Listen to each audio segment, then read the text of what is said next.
Welcome. Coming up on the Tech Show this week, we've got shocking news. And lots of new cool stuff. Yes. The wait is over, and it's been quite the wait. 7 years, in fact. 7 years is a long time, full stop. But in mountain biking, that's a completely different era ago. GMBN Tech had only just started.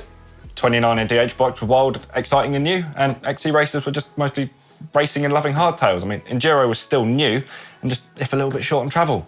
So what are we talking about? We're talking about an all-new group set from arguably the originator of complete mountain bike group sets. That's right, my nerdy little friends, Shimano. Yes, we're talking about the latest version of what is most likely the winningest group set in all of mountain biking, Shimano's XTR. The headlines are big and bold, and there's lots to talk about. First up, it's an all-wireless group set. Yeah. All wireless. It's really exciting, but there's loads more tech as well. So it's still 12-speed. Yes, it's been refocused to its roots back in racing. So, a little bit of history. Shimano Dyalla XT was released in 1985, and it was the first complete group set for mountain biking, and it set a really impressive benchmark. Other brands did step up. Suntour, even Campagnolo entered the market. But in 1992, Shimano moved that benchmark way, way ahead into the future when they released XTR. So the R in XTR is XT plus racing. So it was a dedicated racing group set.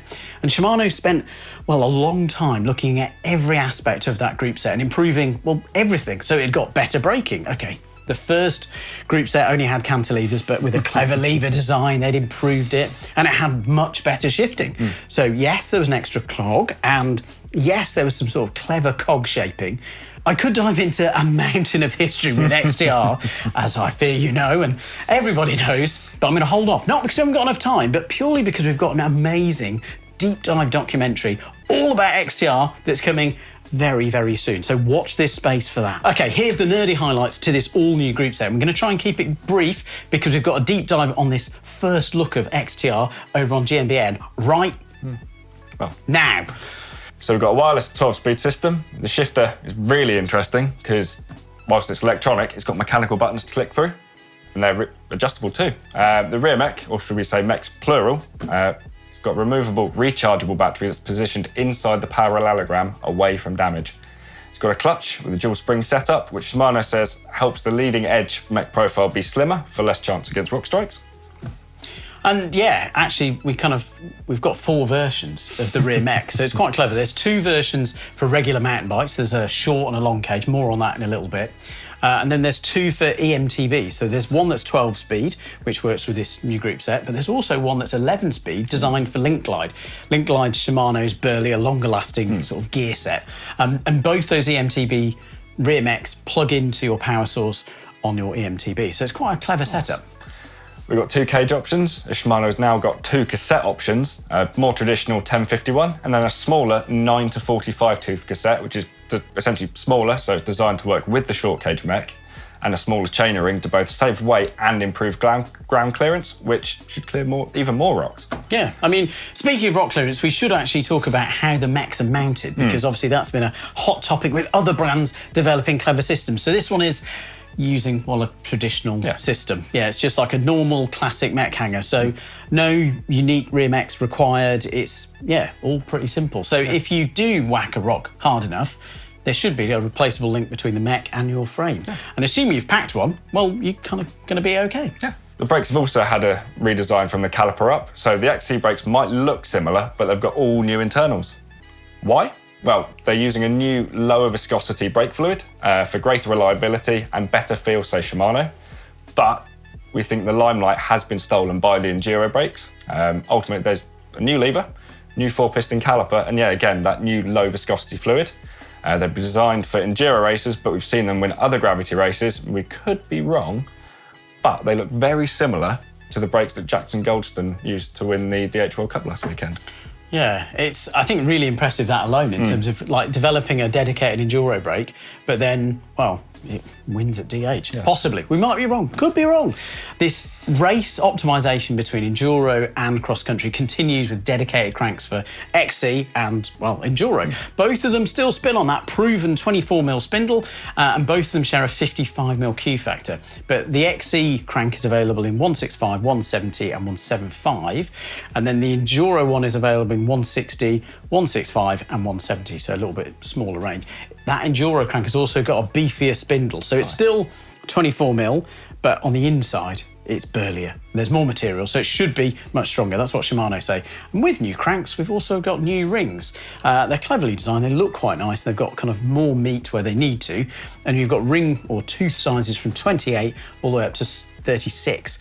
There's no monster 40s yet, though, but I will keep my eye out at Leogang and see if anyone's got any really big chain rings. There's new wheels too. Ooh. Yeah. So the XC version is the lightest Shimano MTB wheel. It's got carbon hooked rim with an internal rim width of 29.6mm. Titanium spokes laced into all new XTR hubs that roll on cartridge bearings, which, yeah, it's a welcome change from the cup and cone designs of previous Shimano hubs.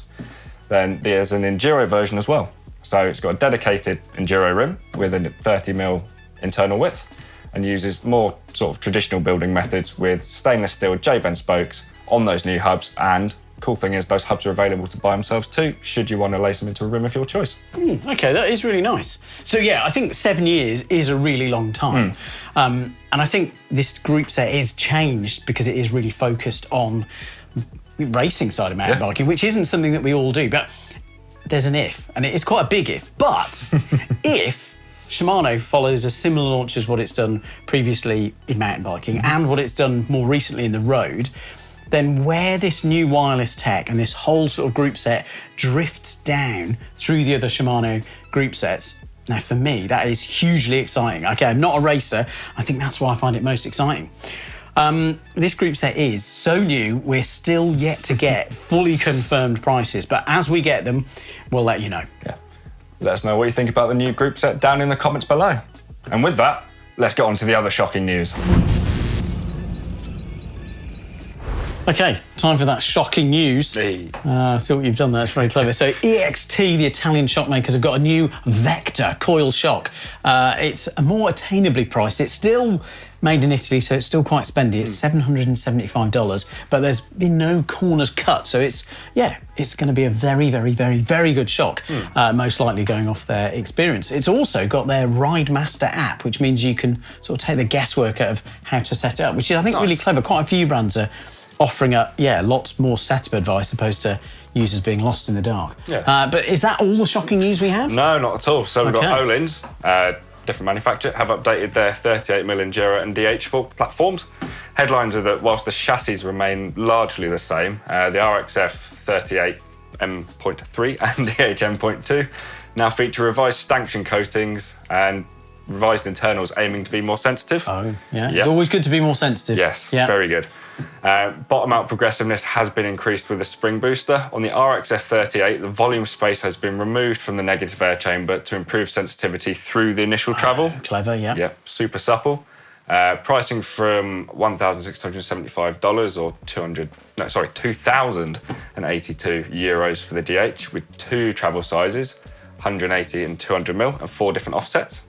Wow. And the RXF 38 with one offset, 29er only, 160, 70 or 180mm travel on the air spring or 130 to 180mm on the coil spring variant. Pricing from $1,395 or €1,734, depending on tariffs, obviously. Unfortunately, of course. They've also improved their TTX air shock, so that's got some revisions to make it feel more coil-like. So I imagine that means it's a little bit suppler, a little bit more linear, maybe a bit less ramp up. And it's also got a bladder-based damping system, so I guess that's away from their twin tube setup that they had before. But Öhlins' logic for this is that it reduces the breakaway force on the internal piston, and that means that it should be, I think, a bit smoother and work more efficiently. There's a pedal setting, and that's received a firmer compression tune, so it should be, help you kind of quieten down the shock and move it less when you're pedaling, which is good. And they're now remote lockout compatible. Amazing. Yeah, you bring your own remote though, so that's an interesting topic. $745 or $935 938 euros. Yeah, there we go. Quite a lot of stuff there. But is there more shocking news? There is more shocking Wow. news. So sticking with squishy bits, it's Cane Creek's 30th anniversary. Oh, very and good. with that, they've released a limited run of rather lovely blue detailed product, and they all look quite phenomenal, I think. Very good. Alongside this, they've also put a brief but very interesting history together, celebrating the brand. Yeah, I think they used to be called like Diacomp USA. There's a kind of fascinating story which you can learn more about. They did some assembly on some really iconic products which you might not know about. Interesting stuff. New 6-pack dirt jump saddle and stem. Nice. Which, we're going to see these on propanes, which I think everybody apart from me is excited about. Purely because I'm not very good at dirt jumping or jumping whatsoever. So the excitement factor is low. But I really like my Hugie. So, there we go. That's good. Might see it. Well, jump build on that? No, definitely not on that at all. Cool. We've got Canyon. They've partnered up with Millet and they've come up with a really cool hydration vest. It's designed for racing. It's got rather sizable for that type of bag. 2-litre hydration reservoir. Oh, interesting. Quite cool. It's a really snug fit, sort of derived from, I guess, like a running pack. Yeah, like the running vest you can see. We see with a lot of things now. It's been designed so you can still reach your jersey pockets nice and easily, which is really handy. And then as a result of this snug fit, it does come in 2 sizes. So you've got small, medium, and large, extra large, and it is actually height adjustable as well. So you can get clever. it like properly dialed in. Very good. It's quite smart. Pricing on that is £169.95. Well, there we go. You can look like a 5K runner. Actually, I've used the Chase, which is Camelback's. I think it started off as a running vest. I think it was those pesky gravelistas who started using it because it's like a much shorter pack and it sits up really high and compact. I think I ended up always overfilling it, but they do a range of different size ones now. But it is really fun because if you've got a jersey with pockets, you can just reach down. Nice. And it is, slightly less sweaty. So for longer distance stuff, they are quite fun.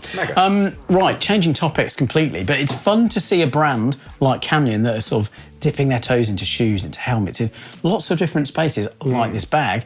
Ride Concepts, who we probably know from their shoes, well, they've got helmets out. Nice. They've got 2 new helmets, a Deploy for XC and trail duties and the Descent for all mountain and gravity purposes.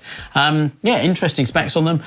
Pricing starting for $140 for the Deploy and then $190 for the Descent. That's in US dollars. Amazing. Cool. And then another bag. We mentioned Camelback, but they've recently come out with the new Hawg Pro. Comes standard with a 3-litre hydration reservoir, but will accept another 3-litre hydration reservoir, so 6 litres of fluid. That's pretty good going. Yeah, it's great. All new air support, pro back panel to help with cooling and comfort, and then you've got an integrated tool roll and secure e-bike battery pocket, which means you can just load it up and go and go and go. Yeah. No stopping you. So, no, not at all. I mean, 6 litres, that is, at least 6 hours? No, more. Like 12 hours on a bike. For sure. Easy. Yeah, a monster, right. Pricing from £179.99. Very good. Good stuff. Let us know your pack favourites in the comments down below. On the other spectrum of off-road riding. Yep. Over in Kansas this weekend, there was Unbound Gravel going on. Yeah, little race. Yep, little race. Yeah. We say little, so the 200-mile option, 350-mile option. The XL, Yeah, pretty much speeds this year were insane. They were, No, they were really fast. I think it's becoming more and more of a road race, and the field is incredibly competitive more and more. It's fascinating though. But there were some little teasers of new stuff out there, wasn't there? Yeah, and I think Alex might have spotted these over on GCN. Oh, GCN Tech right there, of course. There we go. Tech Friends. What looked like a new S-Works Diverge. Ooh, Swerks Diverge. So interesting. Ridden by Annika Langbad. It looks like it's now UGH compatible, which means it will take that 13-speed red XPLR group set, or the bigger SRAM MTB Rim-X as well. Oh, okay, yeah. The little shock that was previously on the Diverge STR has disappeared. No bad thing. Not a bad thing. Yep. But it has retained the Future Shock headset. So as a result, the brake hoses are running externally. Okay, there we go. Bike, which is quite cool. I always thought that Specialized thing was a bit like an upside-down head shock. Like Cannondale had got head shock where it sat just underneath the head tube. And I'm like, that's a great place. And then Spec sort of went, no, we're going to put it on the top. And I was a bit like, okay. But there you go. I'm not designing gravel bikes, so lucky me. On the note of that, Alex has done a really cool sort of like build up and behind the scenes series on his Road to Unbound. So definitely go and check that out. I know he's put a lot of hard work into it. So yeah he has. Yeah, good on him. Quiz time. So last week we asked when was the first XC World Cup win on 29-inch wheels? Ooh. I mean, is it like a Gary Fisher team or a track team? No. Oh. No, it's not. Oh, right. Shall I tell you? Yeah, go for it. Yeah, it was correctly answered by @Tim_Sadler. So Tim. Dalby Forest, 2011, over here in the UK. Czech rider Jaroslav Kulhavy on an S-Works Epic. All right. Yeah. Okay, so quiz time for this week. Yep. We talked about Diacomp, didn't we? Yep. Oh, well, inadvertently, we talked about Cane Creek, which was Diacomp. Oh, I've got a good question. Okay. What was the iconic, game-changing product that Diacomp made for Paul Turner? So they weren't the designers of it, but they were the assemblers of it. Let us know in the comments down below. AskGMBNTech time. Oh, very good. We like that. Hashtag AskGMBNTech. Okay. Cool. So we've got a really good question this week. Okay, So from, I guess, Rye6270. Hi guys, I have a 2021 Trek Excalibur XC bike, beautiful orange with gold flakes, and it came already tubeless. My question is about pressure. I worry running a low pressure when cornering, would it not have made more chance of coming off the rim? I figured a higher pressure would hold the tyre in place better, and at the lower pressure, I feel the sidewalls can deform and I'd lose more pressure. Sealant or the whole tyre will come off the rim. So, yeah, I mean, it's a great question. Yeah. I mean, first up, I think that colour you're describing is factory orange, and it's a really nice colour. Nice. Good knowledge there, I wouldn't know. Yep. In an extreme case, with really low pressure, yes, you could. Yeah, you could. Yeah, you could roll your tyre off the rim. I think I would flag that if it's with a bad setup, then it's even easier. Yeah. Yeah, I think we've done quite a few videos on how to set up tubeless, and it's this thing that we often get questions in the comments like, why have you done it like that? Why don't you just put the sealant in? And it's this thing of like making sure that the rim tape is actually really quite high. Yep. Yeah, because that really helps. That creates this really nice interface between you've got the kind of like the rim profile and that tyre bead, and it kind of sits it all nicely. But yeah, what else could happen? So yeah, running too low a pressure. Yeah, of course. Yeah. Yeah, sort of like your sidewall instability as well. So you could maybe look at running a slightly heavier duty tyre. I appreciate it's sort of an XC style bike. Yeah. But I know some of the trail tyres are a good compromise. Yeah. Very good with that. So like XC trail casing. Potentially you could look at running inserts, just more for protecting the rim itself rather than holding the tyre in place. Yeah. It's just peace of mind thing when you are running that sort of lower pressure. Yeah, I think it is, you're right, it's that combination of looking at incrementally, looking at all the different changes that you can do, and as you said about running the right pressure, we've done lots of videos on running the right pressure, and another one of those kind of things where people have commented like, but you know, I think one of my favourites is 15 minutes I still don't know the answer, and it's like, well, no, because there's so many factors in terms of what makes the right pressure, and one of those is, like we've touched on, is tyre carcass and where you're riding and how you corner and how you ride. So there isn't, sadly, just kind of like, oh, you are this, you'll do that. Yep. Vittoria have got a fantastic online tool where you can put in loads of different metrics, and unfortunately it is an engaging process, and you need to do that to make sure that it's set up right. But yeah, if you've got the rim tape all sorted, and if you're starting to bottom out, then yeah, you could run an insert, because that really helps. And then, yeah, the carcass, that does make a really big difference to how supportive the tyre can be. So, yeah, let us know how you get on. Right, so we had quite the discussion last week on internally routed headsets. You did. I was away for a little while, and then, boom, you went in with a heavy-hitting topic. No. Controversial. Yeah, and with that controversy, we got quite a few comments off you guys. So let's dive in. At Lionel Brink, internally routed cabling looks good, and since I'm willing to pay more for my bike's headset maintenance to keep that clean look, I do not understand why it's an issue. I mean, I completely agree. I did read some of the comments about mechanics moaning about it, and I was kind of like, what? Sorry? It's not actually that hard to fix. Like, it's really easy to, when you've got the kit, part tools are a really good kit. Most of the systems are actually pretty smooth to do in a workshop. Okay, sometimes there can be a bit of hassle and there is more steps. But if you're complaining you're a mechanic, I'm not saying that you're a bad mechanic, but I'm kind of like, you're paid by the hour. Yeah. If someone's happy to have it, I'm like, wow, wild choice that you'd be pushing back on work. Yeah. Yeah. Fair enough. Cool. Another one, we've got Crankshop TV. For the average rider, gravel and XC are the same thing. It's just which handlebar I prefer. No, moving on. I think there's validity there, and I think that's why I mean, it's a banned term for me now in the office, which is flat bar gravel, aka cross country, because I think there's a lot of options out there, and I think it's if a suspension hardtail works for you, or like a flat bar gravel bike or an actual gravel bike, if that gets you out on the trails, like we were saying about that minimising faff at the front door, if that's what works for you, why not? Go for that. It's brilliant. Yeah. JFL 7796, strange advice on greasing hubs. You should have said it depends on the hub. If you have individual sprung pulls, too much grease will cause slow and sticky movement on the pulls themselves, and then they might not engage, causing a twisting force and wear. And yes, thank you for picking me up on that. I might have been a little bit too open on... broad, it's always tricky. Just packing loads of grease in. So yes, in some cases, sort of a lighter coating with a lighter grease is more beneficial.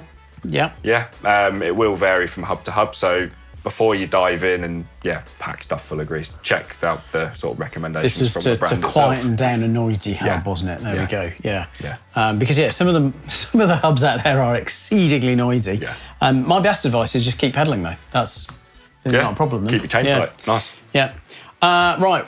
Rigus 1111. Or maybe it's 1111. Or 1111. That could be that one too. Headset cable routing is fine for road bikes, but not on mountain bikes that ride in mud and rain. For me, it'd be not a reason to buy a specific bike. All right, there you go. I think it is a shame that people are being put off by it because it's not... I think sometimes it can seem to be a hassle, but actually it's not... So for how often you have to change your headset? Yeah. It's not like you're regreasing it every time. If you're having to regrease your headset every time you ride, something's wrong. You should probably get it looked at. Well, or just back off from the jet wash. Step away from the jet wash. Simmer down. I think, there's advantages. It is, it can be a way for brands to make a lighter frame because you're using a hole that's already in the frame. And in terms of construction for them, it can be easier. And it can seem daunting and scary, I think, if you're a home mechanic. But actually, with the right tools, yes, it's more engaging than external routing. Yeah. Agreed. But we've had internal routing since, Kleins. We did a video on those ages ago, and that's where it kind of stems from. And it can mean that, your cabling is protected on the inside, so no rock strikes and stuff like that. But horses for courses, I guess. Yeah. What are we looking forward to this week? Well, we've let Rich loose in the workshop. He's doing an AliExpress build. Very different from the one that I did previously. Yep. This AliExpress build is all about lightweight, I believe. So it'll be fascinating to see what Rich has been able to do in the workshop. And, lastly, I'm off to get more hot tech from Leogang. So there'll be more downhill stuff. There'll be more enduro stuff. There'll be more XC stuff. Oh, my goodness. It'll be, I'm very, very excited about it. And also, from demand from people, because they had a thumbnail to one of the videos where we showed one of the Orbea mechanics sort of toolbox, and there was a lot of chatter in the comments about how this was just clickbait and we were just teasing people with workshop tools. We're going to dive into all those race mechanics tools and find out what tools they use the most and which ones they use the least and how they organise them. So tune in for that. Mega.